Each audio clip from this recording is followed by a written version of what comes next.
All right. I'm excited because it's time for our guest, Curtis. We've got a wonderful guest with us. Rachel Ferguson is the director of the Center for Free Enterprise, an assistant dean and professor of business ethics in the College of Business at Concordia University, Chicago. That's a mouthful. Also an affiliate scholar at the Acton Institute, an institute I've done events for Acton for many years, and really appreciate those guys. But most saliently, she's here because she is the co-author with Marcus Witcher of a book called Black Liberation Through the Marketplace, Hope, Heartbreak, and the Promise of America. And I will tell you, just sort of speaking in my own turn, what drew me to this book the thing that drew me to this book is it was one of the relatively rare books out there that you can't pigeonhole as coming specifically from a particular ideological frame. And by that, here's what I mean. In the American culture right now, if you show particular concern for systemic and comprehensive oppression of African Americans in this country, you are almost immediately left coded. Okay? If you are somebody who says, hey, wait, I have a particular scholarly, academic, political, cultural, religious concern for what has happened to Black Americans in this country since even before its founding, that codes you left. People are going to immediately put you left. But then at the same time, that doesn't mean that if you're going to be coded left in that way, that doesn't mean that a lot of these sort of left originating policy, economic, political, and cultural reforms have actually been good, And so that's what's so fascinating to me about this book is you just can't code it so easily. And Rachel, let me just begin by asking what brought you to the subject? What is it? Why did you write the book? Well, I'm a political philosopher, so I've been thinking about things from a classical liberal perspective for a long time. But I also lived 10 minutes away from Ferguson, Missouri. The university I was at before Concordia was 10 minutes on the other side of Ferguson. And when the unrest occurred, we swooped in as a Free Enterprise Institute to support the entrepreneurs there. And I ended up becoming kind of known on campus as someone who cared about Black issues and at a Free Enterprise Institute, right? So it was an interesting mix. I started doing some criminal justice reform events called Left, Right, and Center, coming together to reform the criminal justice system, things like that. And then finally, I was invited to actually help get a bus full of our Black Student Union students down to the Smithsonian Museum in Washington, D.C. for the big grand opening. And we did that. But I told my colleague who asked me for help, I said, hey, if I'm going to help fund this with our funding from our Free Enterprise Institute, it needs to kind of match with our mission, right? So I said, give me 5 weeks of your social justice course and let me give a classical liberal account of the systemic oppression of African Americans, because actually classical liberals have all sorts of really interesting insights on race and discrimination, but we're not necessarily known for that because we haven't put them all together in one place. Right. And so eventually, as people really picked up on this lecture series, they really loved it. They, kind of encouraged me to write on it. And I thought, yeah, somebody needs to get this all together into one place. And so that was the original impetus for the book. But of course, with the rise of the kind of tribalism and polarization that we're dealing with in our society, it also just became a really good opportunity to be anti-tribal on a very hot political philosophy topic. Well, Rachel, you're singing our tune here on the Good Faith podcast. We are all about trying to explore, promote, advocate for a post-partisan Christian identity, which is why I also was really intrigued by your book.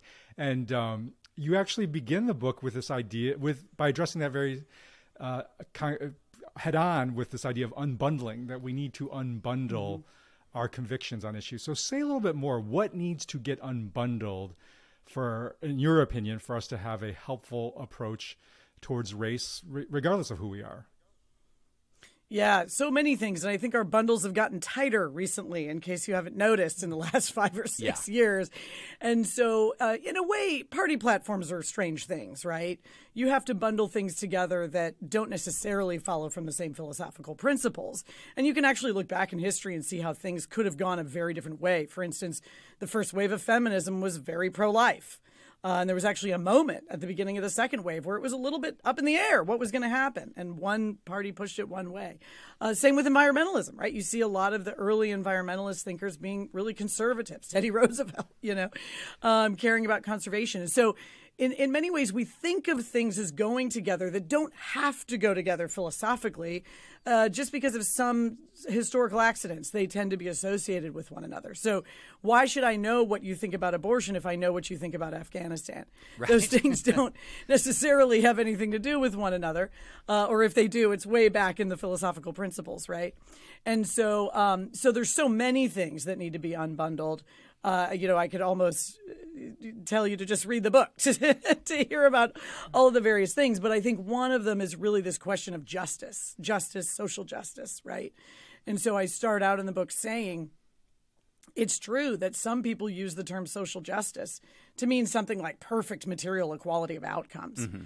And my one of my heroes, F.A. Hayek, makes a very good point that that's a very, very dangerous goal to have. It basically requires a totalitarian state in order to make that happen. But most of us don't necessarily. My neighbors and people at my church, when they use the term social justice, that's not what they mean. They mean something like standing up for the voiceless, right? Standing up for those who don't have a lot of political power, who are maybe poor, maybe historically marginalized, et cetera. Does that have to happen in a certain way in terms of our actual policies? No, that's up for debate. That depends on the social science, right? So everybody wants to stand up for the voiceless, for the poor, and the historically marginalized. And then it's just a question of how best to do it. And that's really where our debates need to be. So, one of the things that you start with in the book is what I find extremely refreshing as somebody who identifies as a classical liberal, right? Which is, what is the classical liberal critique of American race relations? How did, let's just get brass tacks. How did, and this might seem like, too elementary and too basic, but there's actually a pretty specific classical liberal critique of the way America has, of American treatment of Black Americans for a very, very long time. And I think it's something that is a critique that makes a lot of common sense, but it is just not one that's often mounted in those terms. Yeah. So in the book, I'm writing this for a popular audience, right? Mm-hmm. So when I talk about classical liberalism, we keep it real simple. We're just talking about three basic institutions: the institution of private property, the freedom of contract, and equal protection of the rule of just laws, mm-hmm. right? And then there's some values in there too. So for instance, we really value the free market. We think that it can do amazing things. And we also really value civil society, thick mm-hmm. civil society institutions. So if you look back at our race relations, what you immediately see is basic injustices. We don't even need the term social in there, right? We're just talking about justice. Yeah. These are violations of people's rights to their bodily integrity, rights to their own property, to their ability to make deals and sell their own labor, right, in labor contracts. And they are not receiving the full protection of the rule of just laws. So this is just an abrogation of liberal law. It's an abrogation of our own American commitment to a system of neutral, universally applied liberal law.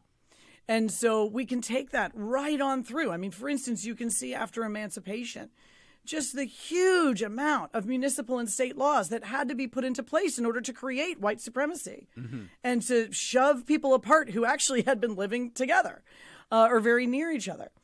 You also see it particularly in the 20th century with a lot of just the massive federal projects that like the highway system, urban renewal, FHA redlining, et cetera, that are just so destructive to the Black community, examples of eminent domain abuse, et cetera, that are really the state. It's the imposition of the state in a really strong way, integration of people. Now, I'm not saying that there isn't a lot of just personal racism to overcome, but I am saying that the state plays a huge role in reinforcing and even in some cases almost inventing some of that racist policy in such a way that it concretizes it, right? Makes it very, very hard to escape from. There's no organic route out. Okay, so Rachel, we talked about the classical liberal critique of America's racial past, but then here we're going to get into something that I think Which to me, as I said earlier, when you talk about a rights-based structure, which is classical liberalism, it's utterly incompatible, obviously, grotesquely, with slavery, with Jim Crow, with all of the massive governmental interventions that you talked about that did, in fact, just grotesquely disadvantage marginalized communities in the United States. But then there's a lot of arguments that essentially say, well, okay, wait a minute. Because of the severity of the harm, classical liberal ideas don't necessarily have much purchase when you're talking about the cure or how to ameliorate the harm that was done by that those systematic government atrocities in the past. And in your book, you're saying, no, wait a minute. There's a lot that classical liberalism has to offer a society that focuses on ameliorating historic racial injustice. And if you could kind of dive into the prescriptive element, what classical liberalism has to offer going forward after its systematic violation previously, that was what's so another one of the intriguing elements of your book to me. Yeah. So, of course, right away, we have to end all de jure, right? Specific, systematic forms of oppression. And those are not completely gone. I mean, we think of 1964, 67 as, ending that, the regime of Jim Crow, which it did. But, of course, we have systems which are not perhaps racist in intent, but have disparate effects on African Americans because they're an economically vulnerable community and because of lingering racism as well. And so, let's talk about the criminal justice system, right? So we have a real mass incarceration crisis.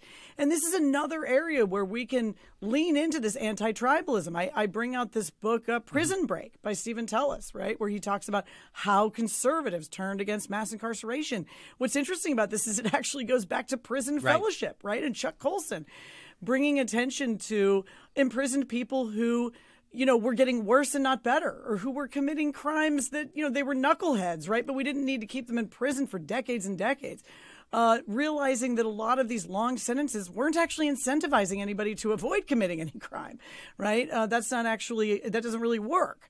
Okay, looking at the way that, yes, crime went up in the 70s, 80s, and early 90s, and so incarceration went up. But what happened in that period is the prosecutor gained such an amazing amount of power and really kind of a black box. We don't know what's going on with the prosecutor.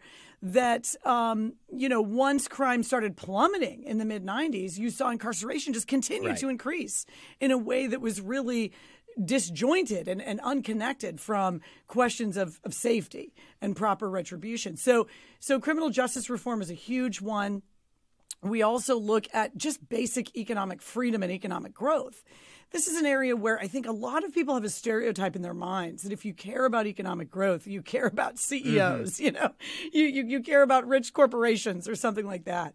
But look at something like the 2008 financial crisis. If you look at something like this, yes, these corporations are hit hard, but they're bailed out.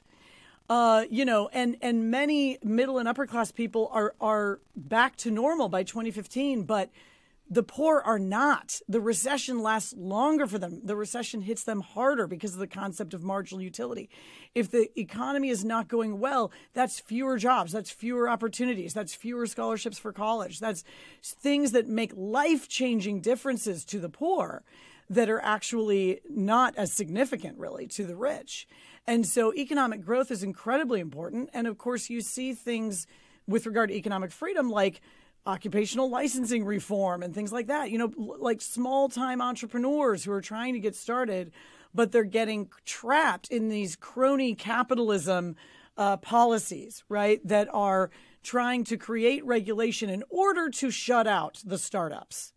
And so we have to be really passionate about fighting for their economic freedom, the freedom of the barber who doesn't need a high school diploma, or the African hair braider who doesn't need to go to cosmetology school. We need to say no to these established businesses who are trying to shut out the startups with these unneeded regulations. And there's many other areas of economic freedom that we could discuss. One of the biggest justice issues of our time is educational freedom. And this follows directly from our discussion of highways, urban renewal and redlining, FHA, Federal Housing Administration redlining, because there we see that there was a population of people who were actually ghettoized. Right. And so if we are to take this isolated group who is now really suffering from what I refer to as network poverty, then we are only extending or perpetuating that injustice if we force them to stay in these really, really suffering schools in our inner cities. And so educational freedom brings creativity and entrepreneurial mindset into the educational space to deal with students who are facing a lot of difficult obstacles. You're going to have to get very creative to figure out how to get these kids through and maintain not just their academics, but their physical and mental well-being. So those are the three that I think are very familiar, particularly to classical liberals, libertarian types. Even a lot of conservatives are interested in those. The two that are less familiar are transitional justice and neighborhood stabilization. So really, the book is an act of transitional justice. You know, transitional justice is doing justice to our past, not in some big, vague way, but in very local, concrete ways where we are telling the stories and memorializing those who have survived and those who didn't survive. That's part of the healing process. You can even think about it in kind of therapeutic terms, right? If there's been a situation of abuse, you're not just going to be able to reconcile and move on. You've got to address that history of abuse. And then finally, neighborhood stabilization. You guys probably know a lot of these names. John Perkins, Bob Lupton, Bob Woodson, Brian Fickert, who wrote When Helping Hurts, right? These guys are thinking deeply about the ways that we, and I'm including a lot of us evangelical conservatives, who do philanthropy. We complain about the welfare state and the fact that it's undignifying, but we do philanthropy in the same undignifying way in many cases. And so the neighborhood stabilization movement is hyper-local, full of love, personal presence, 8 to 10 years of presence per block, long-term commitment to really walk through life with people and close the gap that has been created by all these decades of damage through these federal progressive policies. Rachel, I'm in the Good Faith podcast, play the role of what you might call theological wingman to David's policy pilot. So we've done a lot of policy. You've been driving us through a lot of very interesting policy airspace here. My job is to pull us back to some theological headspace here. And so let me tell you what your book made me think about theologically, and I'd love to get your reactions to this.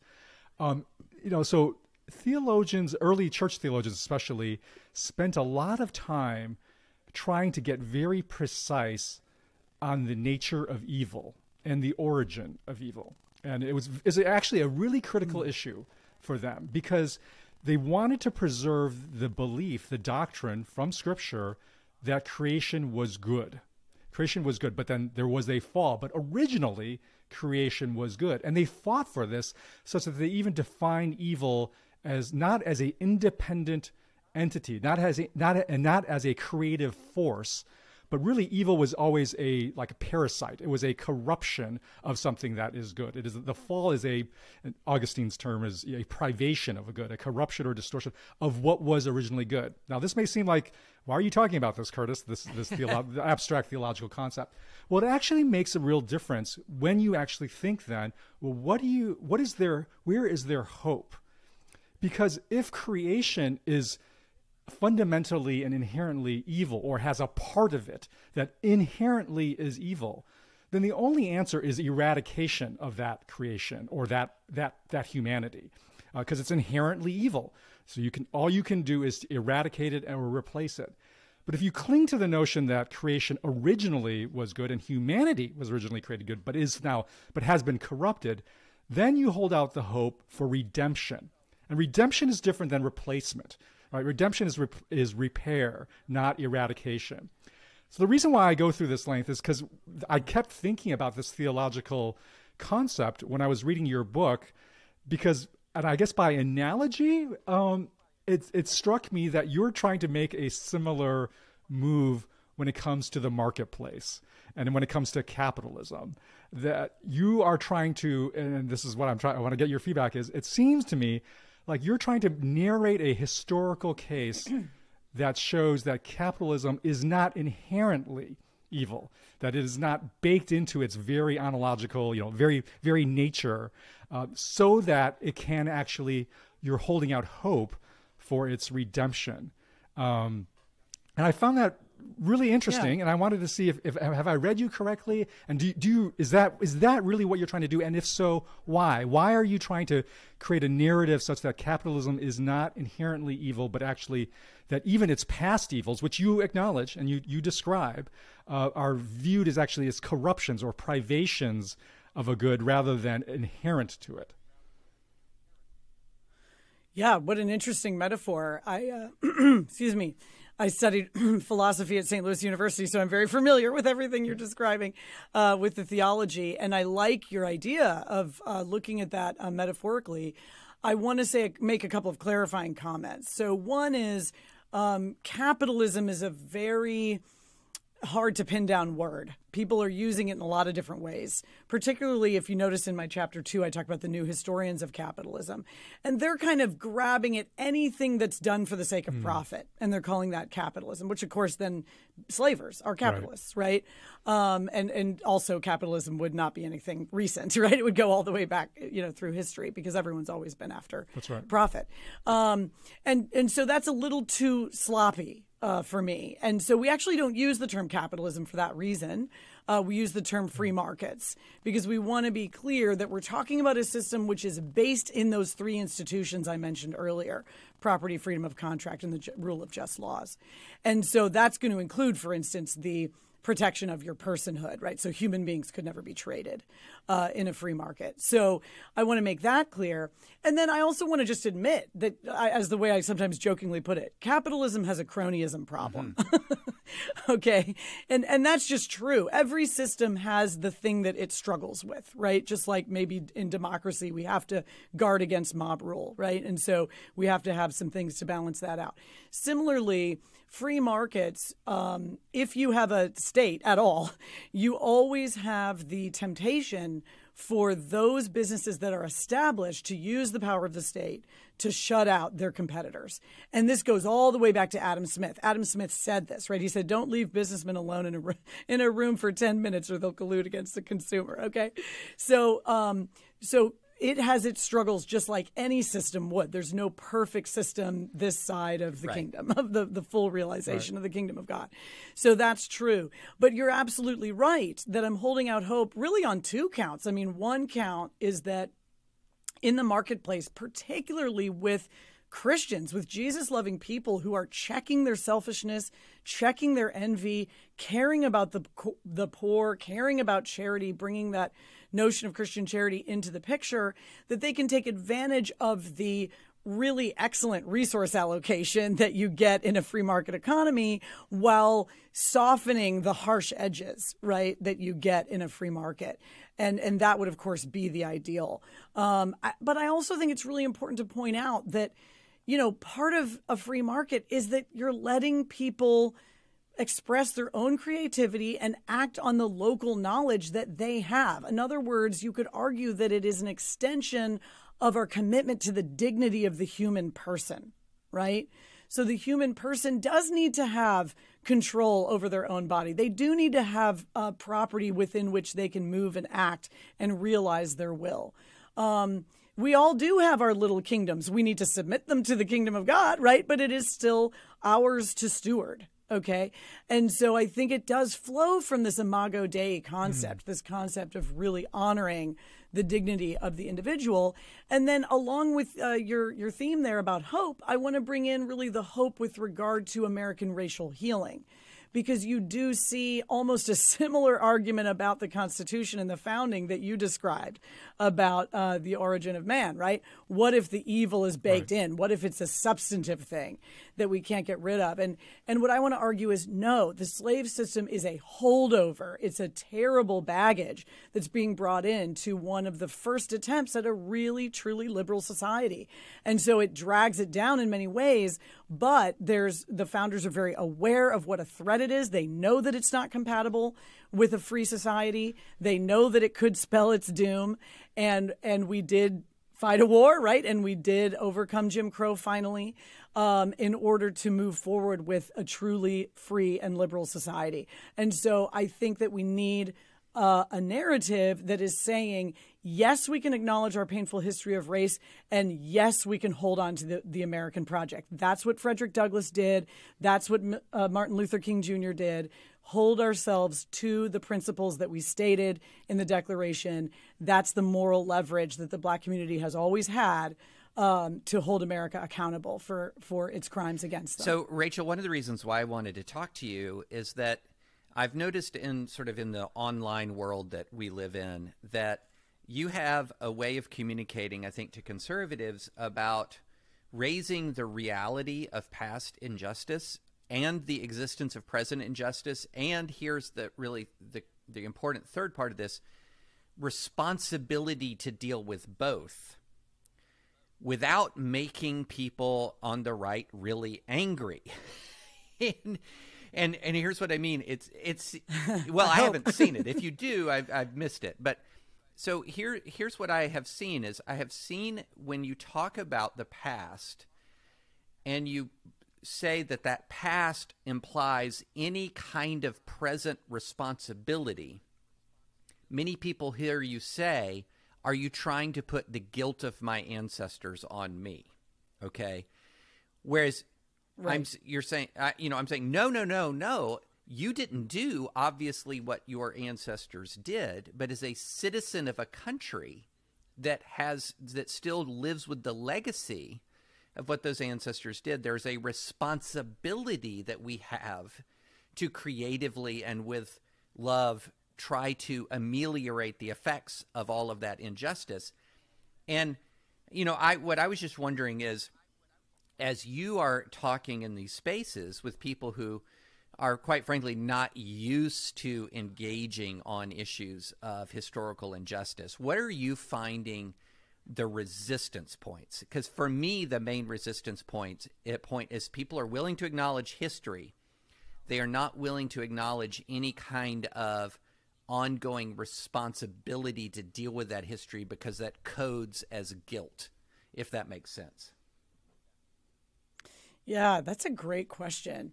Because I think that's right. It's not about individual responsibility, but even in the Old Testament, right? You do see the nation as a kind of organism. I mean, for instance, I don't hesitate to say we won World War II.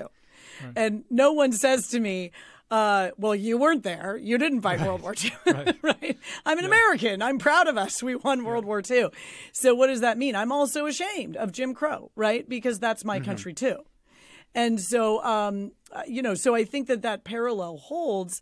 And, with regard to answering people's objections, I hate to say it, but I think one of the easiest ways to get around that feeling of resistance that people have, particularly conservatives, is to blame the government. I mean, to be honest with you, and it's not hard to do, right? So if you go back and you say, yes, neighbors committed crimes against neighbors, and there are cases of transitional justice where we could actually go back and address some of that on a local level very concretely.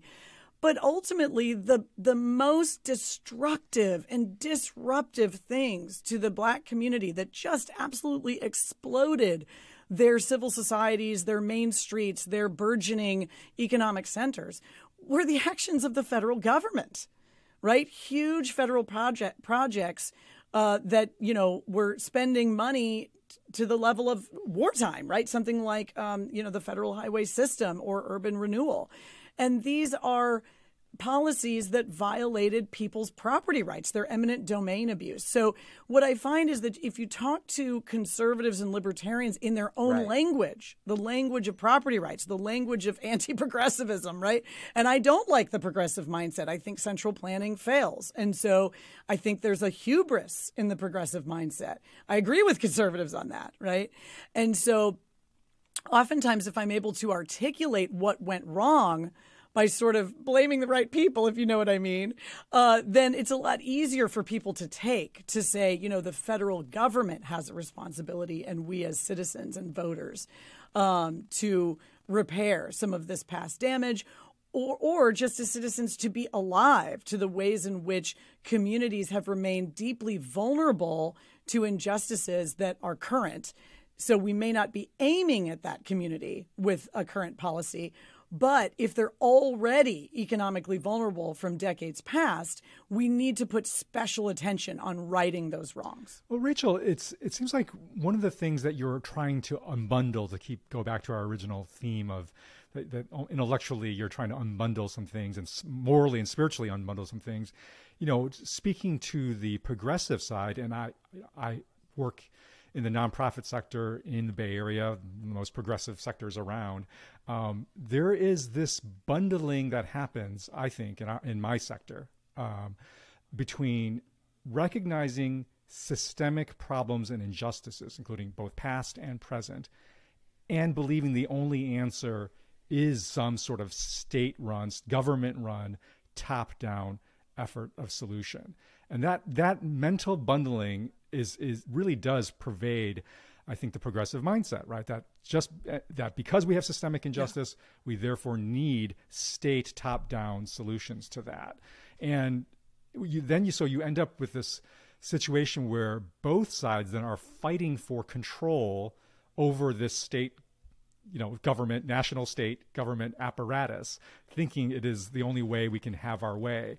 And what I found really interesting about your analysis was to say, well, one, let's not fight over that tool, because frankly, that tool has done more damage than good in many, many cases, precisely what you just described, for the very communities that have suffered injustice.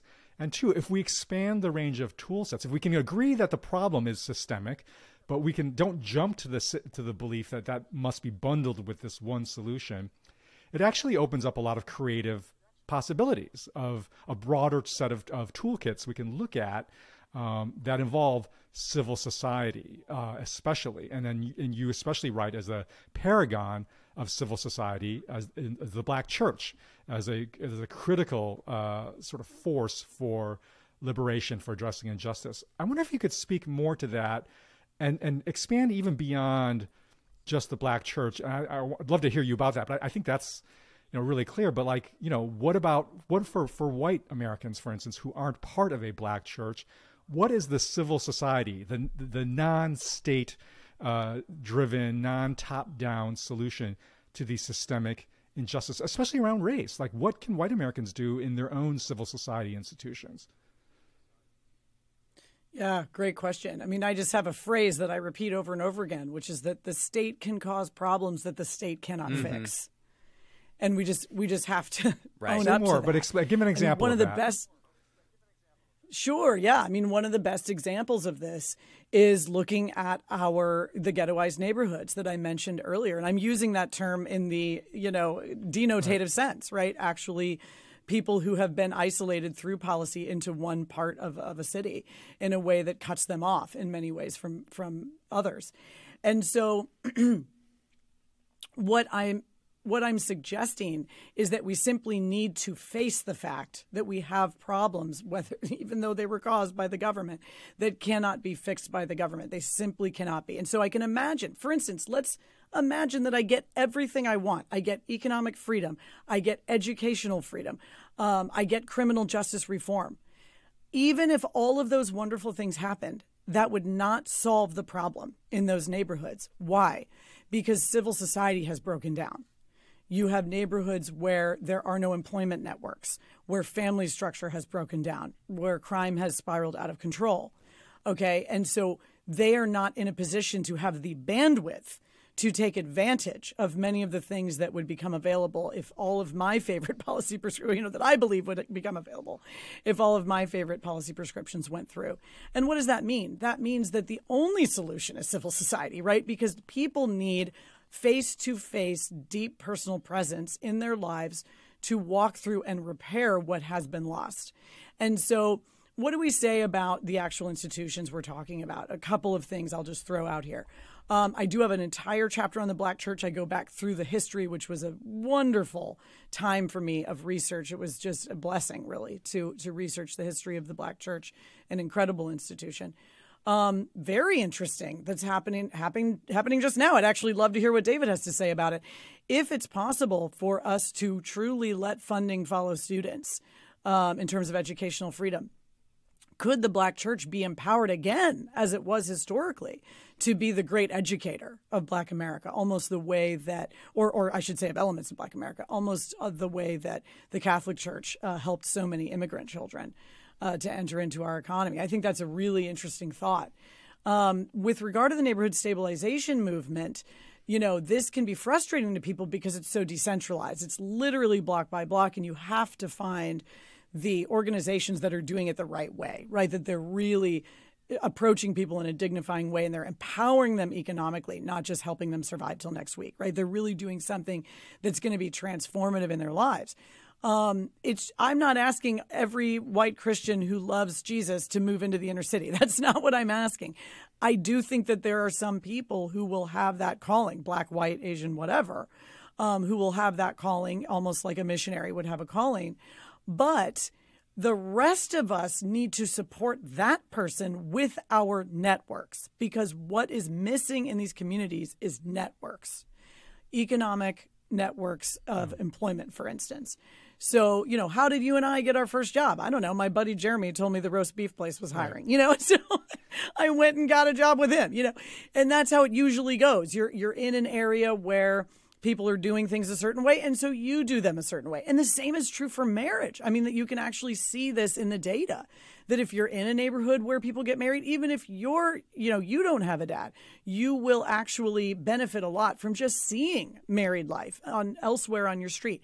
But if married life is kind of passé, if it's gone in your area, it will simply not occur to you to do it. And so many of the good benefits of that will be lost to you. And so I think that all of us can enter into support for that sort of work. And then I also think the work of transitional justice, even this, buy my book. I'm not saying buying my book is an act of transitional justice, but in a way it is, because what I've found as I talk to Black Americans all over the country, I've been doing book talks for the last 6 months. Frankly, there's just such an appreciation that anybody is paying attention. I have so many people come up to me and say, thank you so much for learning about our history, for knowing it, for caring about our institutions. And I think the problem is that on the left, you have a lot of concern about the history of oppression, but you don't necessarily have appreciation for an institution like the Black church because, frankly, it's too conservative. And you saw this, actually, in Henry Louis Gates's PBS special, where he did a great job of talking about the Black church for an hour and a half. And then for 3/4 of the special. And then for the last quarter of the thing, he turns around after talking about just the incredible power of this institution that held scripture and, such a high view, and how transformative it was for the Black community and morally and ethically advanced. Then he turns around and says, but it's too conservative. Right? It's not progressive enough. It's not accommodating to LGBTQ. It's not accommodating to trans, et cetera. And I thought to myself, that's so disrespectful. You're not respecting the tradition that did all that tradition did. Because the fact of the matter is that on the ground, most Black churches are quite conservative in areas of gender and sexuality. And so I've gotten a lot of incredible feedback from Black Americans saying it just means so much that someone is doing justice to the painful parts, but also to the beautiful parts, right? And that white Americans actually care.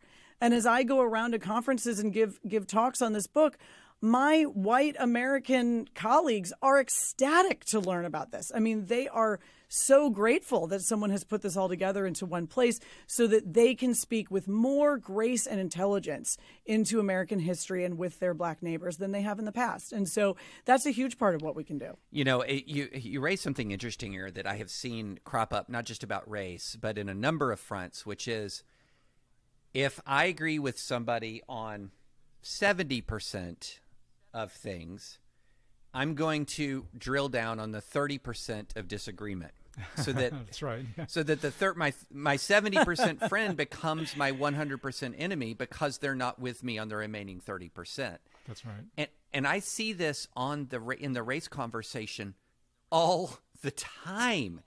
maybe even most acutely in their race conversation, where it feels like before you get to work together on anything, you have to upfront establish that you agree on everything. Otherwise, there's something fundamentally wrong with you. And that seems to me to be, I mean, this is sort of an ending rant. that seems to be one of the biggest barriers to any kind of progress in our culture on race, is the idea that the institution or individual I'm interacting with on this issue has to agree with me on essentially everything. We have to establish going into the conversation unanimity before we can agree to cooperation. And the places where that has not been the case, prison reform, for example, where Texas, of all places, became a leader in prison reform. In those isolated instances where that rule does not apply, you've seen really remarkable things occur. But when we move the conversation online and sort of away from interpersonal relationships, I've noticed that that old pattern locks in. You have to agree with me on everything, or you're just not a good person, and I'm not going to work with you. Well, you have to let me quote Frederick Douglass. Yes, here, please. David. Right? Because he's got that amazing Rachel, take quote, us home "I'll with join Frederick Douglass. anyone That's to a do great right." way to... Yeah, that's the way to take it home. I'll join with anyone to do right and with no one to do wrong. And it's just perfect. It's perfect. And that has to be our attitude, or we're just going to become so calcified in this polarized society that it's going to be ugly. It's just going to be ugly. Yeah. It's poisonous and toxic right now, and it can't last. We cannot move forward in this way. Absolutely. Well, Rachel, thank you so much for joining us. Thank you for writing the book, and really appreciate you spending some time. The book is, again, Black Liberation Through the Marketplace, Hope, Heartbreak, and the Promise of America. You can find it online, find it in a bunch of places. I really loved it and appreciated it. And Rachel, thank you again for joining us.